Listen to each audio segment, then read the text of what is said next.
R.Kelly collapsed in prison on Friday, triggering a medical emergency that forced officials to transport him outside prison walls for treatment. According to his attorney, this wasn't just a health scare, it was an alleged attempt on his life. His lawyer claims the disgraced R&B star was deliberately overdosed by federal prison staff, who allegedly ignored warnings from hospital personnel after Kelly arrived needing urgent care. On a lot of these platforms, they've been holding me back from really going in and exposing what I really want to expose. An explosive allegation, a murder plot inside the system. Kelly's defense team dropped a bombshell in court filings. They claim there's an interstate murder plot against Kelly involving both prison officials and the Aryan Brotherhood gang. According to his attorney, the motive is simple but shocking. The federal government, he says, wants to silence Kelly before he exposes alleged misconduct by the Department of Justice and the Bureau of Prisons. Was then removed against his will by guards from the prison and was not allowed to be treated. And they are saying that basically this could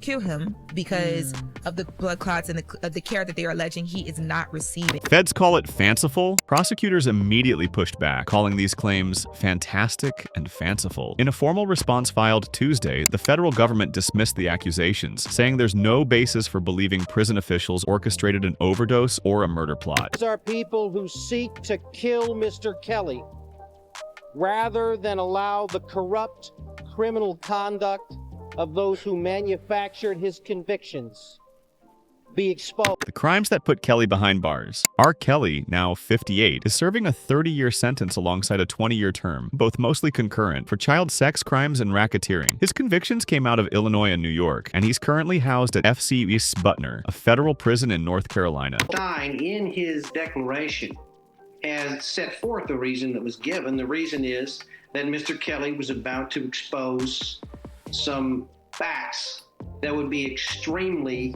inflammatory and damaging to the Bureau of Prisons and the Department of Justice.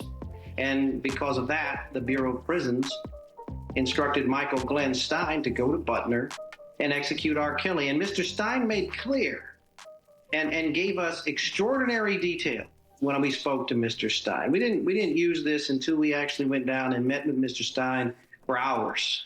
And he told us in extraordinary detail that this is not the first instance, that this happens all the time, that the Aryan Brotherhood has been directed to commit murders and beatings at the behest of prison officials. A dying man speaks out. The most eyebrow-raising detail in Kelly's legal filing?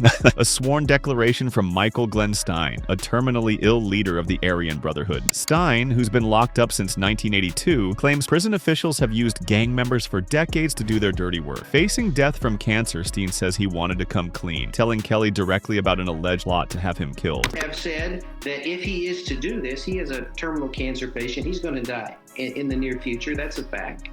And they have said that he will be transferred and he'll get the opportunity to walk away. And Michael Glenn Stein has a history of escaping from the Bureau of Prisons. He escaped previously. That's why he spent so long at the ADX Supermax in Florence. And all of a sudden, he was moved to this relatively low security facility at Butner and put near R. Kelly. That's a fact. Emergency plea for home detention. Kelly's lawyer, Bo B. Brindley, filed an emergency furlough request, asking the court to release Kelly to home detention until the alleged threat passes. According to Brindley, the murder plot was hatched in February 2023 and time is running out. His filing says the situation is of the essence. Discussions have been had about poison in the food hall, about poison in the commissary. Discussions with Mr. Stein have been had about stabbings. These are the kinds of methods that have been discussed. A dangerous sequence of events. Brindley's court motion details what happened after Kelly was moved into solitary confinement last week. Prison officials reportedly gave Kelly medicines for sleep and anxiety, then handed him additional drugs with new instructions. Just 2 days later, on June 13th, 2025, things took a terrifying turn. Let me say it this way. It's not allegedly having evidence. We do have evidence, and one piece of evidence we've already presented in the form of a signed declaration from Keyshawn Mogadamudi, Robert's former cellmate. And what he describes is having been solicited by prosecutors who are offering him a reduced sentence in exchange for stealing Mr. Kelly's privileged attorney-client correspondence. The collapse. In the early morning hours, Kelly woke up dizzy and faint, seeing black spots in his vision. He tried to stand but collapsed, crawling to the door of his cell before losing consciousness. Staff rushed him to the on-site medical facility, but when they couldn't help him, he was transported by ambulance to Duke University Hospital. According to Kelly's attorney, one of the prison officers said during the ride, "This is going to open a whole new can of worms." Absolutely. We're going to seek every opportunity to, one, make sure that Robert Kelly doesn't get killed, and number two, to see that he is freed based on what we believe to be and will prove to be a corrupt prosecution, the kind of which President Trump has promised to eradicate. Overdose and denied care. At the hospital, Kelly was allegedly told he had received a life-threatening overdose. He remained hospitalized for 2 days. Brindley's Monday motion stated, "Within 2 days of our initial filing, the Bureau of Prisons administered an amount of medication that significantly exceeded a safe dose and caused Mr. Kelly to overdose, putting his life in jeopardy." Filing about what they doing to all blacks in America. They violating out of our human rights. R.Kelly case too. They violating that man human rights. Larry Hoover. Like, they violating his human rights. He got another ball. The government pushes back. Prosecutors aren't budging. In their official response, U.S. Attorney Andrew S. Boutros accused Kelly of creating a conspiracy narrative to escape prison time. Boutros wrote, "Kelly is in prison because he is a serial child molester whose abuse of children dates back to President Clinton's first term, decades before he was taken into federal custody." In the emergency filing, they allege that R.Kelly was giving an additional dose of medication by prison staff. And they're alleging that because of that additional medication that he was instructed to take and that he actually took, he suffered a overdose. So they say that R. Kelly woke up allegedly on June 13th and he felt faint. He was dizzy. He started to see black spots. He got up and he fell. He crawled to the door of the cell and he lost consciousness then. At that point, he was placed on a gurney. He was taken by ambulance to a nearby hospital because they tried to take him to the hospital inside of or associated with the facility that he's in. But they Allegations of gunpoint hospital discharge. Kelly's legal team fired back again on Tuesday, doubling down on their claims. They allege that prison officials not only overdosed Kelly, but then removed him from the hospital at gunpoint, denying him a surgery doctors said was urgently needed to treat blood clots in his lungs. This claim ties back to a previous complaint. Kelly had reportedly asked for medical attention for a swollen leg, but was refused proper care. allegedly has been asking for months to get some medical attention to a swollen leg. R. Kelly's legal team says that once he was taken to the hospital for this overdose situation, R. Kelly brought up the swollen leg, and they allege that doctors there then took a look at the swollen leg and they found blood clots in R. Kelly's right leg, allegedly, in his left leg, in his lungs, allegedly. And R. Kelly's legal team is saying that R. Kelly was then told he should stay 7 days in that hospital for surgery, and then it would be an additional 2 weeks because of whatever care they were going to need to give him. But his legal team alleges that once the prison was contacted, R. Kelly was then removed against his will by guards from the prison and was not allowed to be treated.